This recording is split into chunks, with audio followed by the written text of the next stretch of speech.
waxaa habeenkii xalay ahaa magaalada Burco ee xarunta gobolka Togdheer ku gubtay goobo ganacsi. goobahaasi ganacsiga oo gabi ahaanba ay shuf beeleen hantidii ganacsiga taalay. haddaba maruu telefishinka madaxa bannaan ee Bulsha TV oo gaaray goobtaasi ay ka dhacday shilka gubashada dabka ayaa waxay noo xaqiijiyeen dadkii lahaa hantidaasi ganacsiga ku shuf beelay goobtani inuu dabkaasi ahaa dab ka dhashay alleydhka dulmara guryaha ee shirkadda heeka ee magaalada Burco. geesta kalena iyagoo guud ahaanba dadka muslimiinta ahi ka codsaday inay soo caawiyeen dadka ay hantidoodii ku idlaatay dabkaasi qabsaday habeenkii xalay ahaa. waa kuwan iyagoo ka hadlaya arrintaasina waxay yidhaahdeen sida tani: haysanaa inay xoolahaas ku gubeen shirkadda leydhka ee heeko lambar 1 damdamiskiina waxa weeye dee waa dib dhacdo xilli dambe ayuu yimi.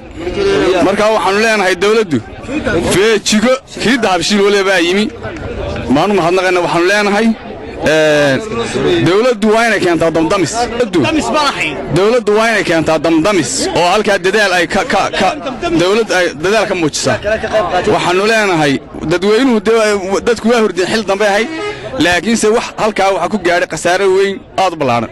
madaxweynaha waxa laale hay'adaha dawladda hoose gobolka waxaanu leenahay de hawshaas dadweynaha wixii islaam muxsiniina de dadka waxa weeye loo gurmado oo xaqoodii dee ha loo soo dhiciyo.